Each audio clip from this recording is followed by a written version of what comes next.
hanya beberapa detik setelah flaps diturunkan, sebuah kejadian tidak terduga terjadi, di mana sayap sebelah kanan meledak.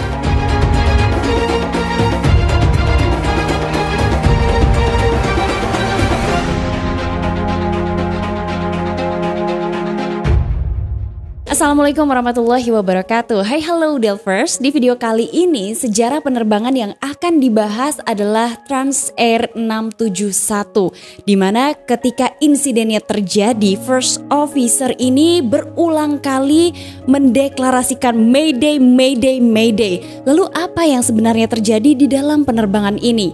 Kita take off ke kronologi. Ini adalah kisah panjang dari sebuah pendaratan pesawat Boeing 707.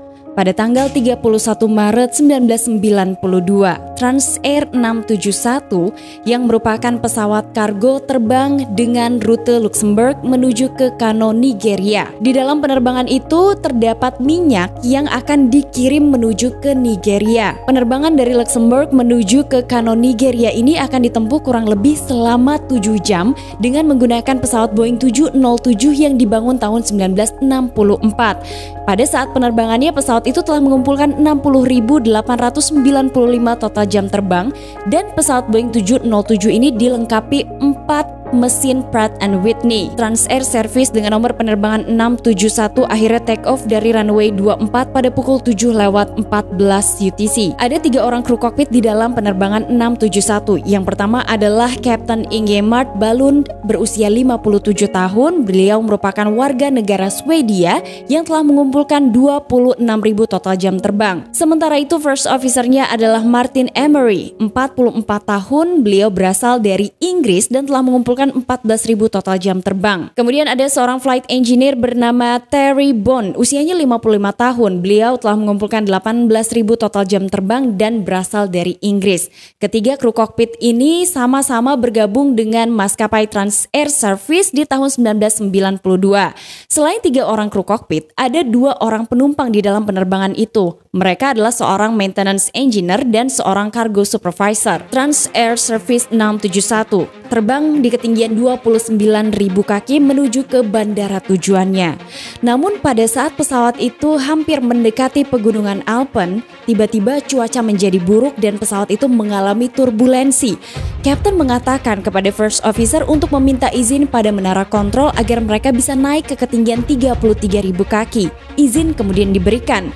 1 jam setelah pesawat itu lepas landas, pesawat berada di ketinggian 33.000 kaki. Namun hanya membutuhkan waktu yang sangat singkat setelah pesawat itu berada di ketinggian 33.000 kaki, sebuah ledakan terjadi. Semua orang di dalam pesawat itu terhentak dan secara tiba-tiba pesawat roll ke kanan. Beberapa bunyi peringatan terdengar yang mengindikasi mesin nomor 3 dan nomor 4 itu terbakar. Ketika first officer memeriksa dari kaca jendela kokpit, ia melihat mesin sebelah kanannya telah hilang. Karena mesinnya hilang, maka pesawat itu mulai turun dengan sangat cepat. Dari keterangan first officer, pesawat itu mulai turun 8.000 sampai 9.000 kaki per menit. Penerbangan 671 itu sedang terbang di dalam awan yang tebal dan mengarah ke pegunungan Alpen. Sementara kedua pilotnya tidak bisa mengandalkan visual di luar pesawat karena tertutup awan yang tebal. First officer segera mendeklarasikan Mayday, Mayday, Mayday. Penerbangan 671 telah kehilangan kedua mesinnya dan terus turun dengan sangat cepat. Setelah itu first officer kembali mendeklarasikan Mayday, Mayday, Mayday. Kami meminta tempat pendaratan darurat. Sementara itu untuk memandu penerbangan 671, petugas menara kontrol ini membutuhkan sinyal transponder. Dan pada penerbangan 671, sinyal transpondernya mati. Karena sinyal dari transponder di penerbangan 671 mati, sehingga petugas menara kontrol kesulitan untuk mengarahkan penerbangan. Dan saat itu juga kedua pilot bingung, mereka harus mengarahkan pesawat ini kemana untuk menghindari pegunungan Alpen. Saat mesin sebelah kanan ini hilang, Kapten hanya dengan menggunakan kedua tangannya harus memutar kolom kontrol ke arah kiri agar posisi pesawatnya itu stabil.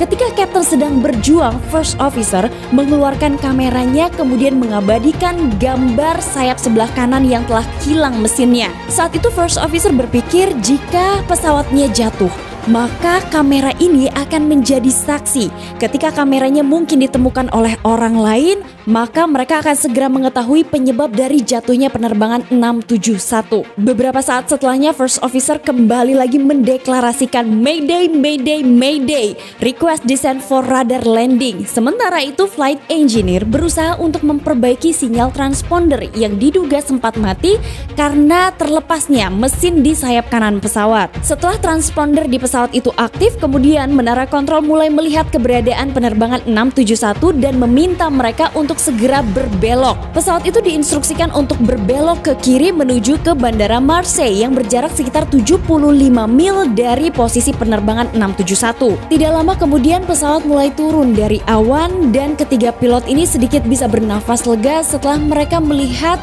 pegunungan Alpen mulai menjauh. Mereka mulai berbelok. Sekali lagi First Officer mencoba untuk memeriksa sayap sebelah kanan, dan di saat itulah First Officer justru baru mengetahui bahwa dua mesin di sayap sebelah kanan, yaitu mesin nomor 3 dan nomor 4 telah hilang. Setelah dua mesin di sayap kanan ini hilang, upaya Kapten untuk membelokkan pesawatnya menuju bandara alternatif ini semakin sulit. Saat Kapten berhasil melakukan belokan menuju ke bandara alternatif, Kapten mengurangi daya dorong di mesin kiri agar sikap pesawat itu lebih stabil. Tapi dengan dikuranginya daya dorong dari pesawat, maka justru membuat pesawat itu jatuh dengan lebih cepat lagi. Maka setelah mengetahui pesawat terus jatuh dengan sangat cepat, kedua pilot memutuskan bahwa mereka harus segera melakukan pendaratan darurat. Kru di penerbangan 671 itu memerlukan informasi mengenai cuaca di bandara alternatif tersebut. Tapi ketika First Officer menghubungi menara kontrol, saat itu tidak ada respon dari menara kontrol. Flight Engineer kemudian berusaha untuk membuang bahan bakar di pesawat. Tujuannya adalah untuk mengurangi bobot pendaratan pesawat agar pesawat itu bisa mendarat dengan aman di bandara alternatif. Namun upaya membuang bahan bakar itu sempat terganggu karena circuit breakers yang terlepas. Nah, setelah flight engineer memperbaikinya, bahan bakar baru bisa dibuang dengan normal. Penerbangan 671 berjarak sekitar 35 mil dari bandara alternatif. Namun, menara kontrol memberikan informasi update cuaca di bandara Marseille. Saat itu, menara kontrol menyebutkan kondisi cuaca buruk. Bahkan kemungkinan pesawat ini akan mengalami turbulensi. Ketika pesawat itu berada di ketinggian 9.000 kaki, posisi pesawat cenderung stabil dan ketiga kru kokpit ini dapat bernafas lega setelah First Officer mengatakan bahwa ia melihat sebuah pangkalan udara milik militer. Nah, saat itu First Officer memiliki ide untuk melakukan pendaratan pesawat di pangkalan udara tersebut. Tapi Kapten sempat melarang First Officer karena saat itu mereka tidak mengetahui panjang runway-nya dan juga tidak tahu apakah mereka memiliki layanan kedaruratan. Maka kemudian First Officer segera menanyakan kepada menara kontrol apakah mereka bisa melakukan pendaratan di pangkalan udara Prancis tersebut. Jawaban dari menara kontrol adalah bisa karena mereka memiliki panjang runway yang cukup. Setelah mendapatkan informasi itu, maka First Officer langsung menghubungi petugas menara kontrol dari pangkalan udara itu dengan mengatakan, Mayday, Mayday, kami telah kehilangan mesin dan kami membutuhkan tempat untuk pendaratan darurat. Pernyataan Mayday ini langsung dijawab oleh petugas pengatur lalu lintas udara pangkalan udara militer Perancis dengan jawaban mereka boleh atau diizinkan mendarat di runway 33. Nah, informasi lain juga diupdate oleh petugas lalu lintas udara tersebut dengan memberikan update cuaca di sekitar bandara. Persiapan pendaratan dilakukan oleh ketiga kru kokpit di penerbangan 671. Mereka mulai mengkonfigurasi pesawatnya untuk pendaratan, maka flaps dipanjangkan atau diturunkan. Tapi hanya beberapa detik setelah flaps diturunkan, sebuah kejadian tidak terduga terjadi di mana sayap sebelah kanan meledak. Ledakan sayap kanan pesawat itu kembali membuat penerbangan 671 tidak stabil dan saat itu Kapten mulai kesulitan untuk mensejajarkan posisi pesawatnya dengan runway 33. Saat Kapten sedang berupaya dengan kekuatan kedua tangannya membelokkan pesawat menuju ke runway 33, First Officer berkali-kali mengatakan kepada Kapten belok kiri sampai 6 kali. Namun setelah Kapten berupaya dengan keras membelokkan pesawatnya ke kiri menuju ke runway 33, Kapten sampai pada sebuah keputusan di mana ia tidak mungkin mendaratkan pesawatnya di runway 33. selain itu juga kru kokpit 671 mendapatkan informasi dari petugas lalu lintas udara Pangkalan Udara Militer itu bahwa ia melihat adanya api di pesawat. Kapten sampai pada sebuah keputusan bahwa ia harus membelokkan pesawat ke jalur lain, di mana ia akan mendaratkan pesawat itu di runway 15 atau runway sebaliknya dari runway 33. Setelah mengetahui bahwa Kapten tidak berhasil mendaratkan pesawatnya di runway 33 dan akan mendaratkan pesawatnya di runway 15, muncul sebuah ide dari first officer untuk mengatur throttle pada mesin 1. Saat itu pesan dari Kapten adalah agar ia hati-hati, sedikit saja kesalahan mengatur throttle bisa-bisa pesawat itu jatuh. Tapi kemudian ide dari first officer ini justru berhasil membawa pesawat itu berada sejajar dengan runway 15. Setelah upaya mengatur throttle itu berhasil, pesawat Boeing 707 dengan membawa 5 orang penumpang dalam kondisi sayap kanannya terbakar dan kecepatannya masih terlalu cepat 50 knots dari pendaratan yang seharusnya. Namun saat itu Kapten berhasil membuat pesawat itu menyentuh runway. Apakah masalah selesai? Ternyata belum, karena pesawat itu masih mengudara dengan cepat dan pada saat proses pendaratan itu pesawat juga masih meluncur dengan sangat cepat. Semua upaya dilakukan oleh ketiga kru kokpit untuk dapat menghentikan pesawat dalam kondisi terbakar itu, hingga kemudian pesawat akhirnya berhenti di ujung runway. Setelah pesawatnya itu berhenti, kemudian first officer segera mengumumkan evakuasi. Di sisi lain, petugas layanan kedaruratan ini sedang menuju ke lokasi di mana sebuah pesawat Boeing 707 terbakar dan mulai berhenti. Pada saat first officer mengumumkan evakuasi, di saat itu Kapten masih menyelesaikan tugas terakhirnya, yaitu mematikan pesawat. Nah, ketika layanan kedaruratan tiba dan berusaha untuk memadamkan api yang berkobar di pesawat, saat itulah kemudian seluruh penumpang juga dievakuasi. Pesawat Boeing 707 milik Transair Service 671 itu mendarat pada pukul 8:34 UTC atau sekitar 24 menit setelah 2 mesin dari pesawat itu menghilang. Berita mengenai pendaratan darurat yang dilakukan oleh kru penerbangan 671 ini menjadi headline news di seluruh dunia. Sementara itu, kondisi pesawat rusak di bagian sayap akibat kebakaran yang sangat besar. Kita beralih ke investigasi. Beberapa jam setelah pesawat itu mendarat dengan aman, tim investigasi dari Prancis atau BEA langsung menuju ke runway 15 tempat pesawat itu berhenti. Kemudian pesawat dibawa ke hanggar untuk diperiksa. Ketika pesawat sudah berada di hanggar, kru maintenance dari Biro Investigasi Prancis ini mengungkap alasan terbakarnya Boeing 707 tersebut. Ternyata bahan bakar yang ada di sayap sebelah kanan ini bocor, dan ketika flaps diturunkan, kabel-kabel yang ada di sekitar sana terkena bahan bakar sehingga terjadi ledakan yang sangat besar. Setelah mengetahui alasan terbakarnya pesawat Boeing 707, maka penyelidikan mulai bergeser pada penyebab dari hilangnya 2 mesin di pesawat Boeing 707 itu. Tapi untuk melakukan penyelidikan, mereka harus menemukan dulu mesin yang hilang. Nah, setelah beberapa waktu dicari, akhirnya mesin itu ditemukan. Ketika dilakukan pemeriksaan, engineer-nya mengatakan bahwa ada sesuatu yang aneh dari mesin nomor 4, di mana ia menemukan sebuah cat berwarna putih. Maka BEA memiliki kesimpulan awal mengenai terlepasnya mesin nomor 4. Yaitu dikarenakan mesin nomor 3 adalah mesin yang pertama lepas, kemudian menabrak mesin nomor 4 sehingga kedua mesin ini akhirnya terlepas dari sayap sebelah kanan. Penyelidikan tidak berhenti sampai di situ saja. BEA kemudian menyelidiki alasan mesin nomor 3 itu terlepas. Investigator mulai mengungkap bagaimana mesin-mesin di pesawat Boeing 707 itu terpasang. Masing-masing mesin itu diletakkan di sebuah tiang dan dibaut, kemudian dipasang di setiap sayap. Nah, untuk menyambungkannya mereka memiliki sebuah fitting atau penyambung antara tiang dengan baut yang dipasang di mesin. Dalam penerbangan 671, 4 fitting yang terpasang di mesin nomor 3 itu keseluruhannya rusak atau pecah. Ketika melakukan penyelidikan lebih jauh lagi, investigator menemukan adanya retakan-retakan di bagian fitting atau bagian penghubung antara mesin dan juga sayap pesawat itu. Nah, retakan-retakan itu kemudian digali lagi, dicari tahu lagi sumbernya dari mana.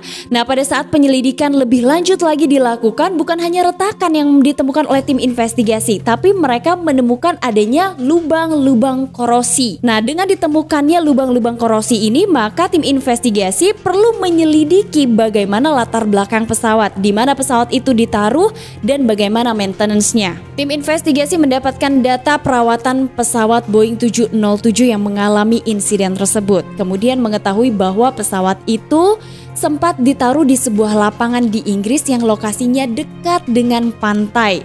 Nah, pesawat itu ditaruh kurang lebih selama 13 bulan. Salah seorang investigator membuat kesimpulan awal mengenai apa yang terjadi pada penerbangan 671. Diduga karena pesawat itu ditaruh selama 13 bulan di sebuah lapangan di Inggris dengan kelembaban dan suhu pantai sehingga terjadi korosi. Dan air yang masuk ke mesin pesawat ini akhirnya membuat lubang-lubang di bagian mesin pesawat. Karena pesawat itu mulai retak, lemah dan berlubang, maka dalam penerbangan 671 ketika pesawatnya mengalami turbulensi, bagian-bagian yang lemah dan sudah retak ini akhirnya terlepas. Tapi kemudian beberapa investigator tetap memerlukan investigasi lebih lanjut mengenai mesin pesawat itu, karena sejak tahun 90 dan 91 sepertinya retakan ini sudah terjadi.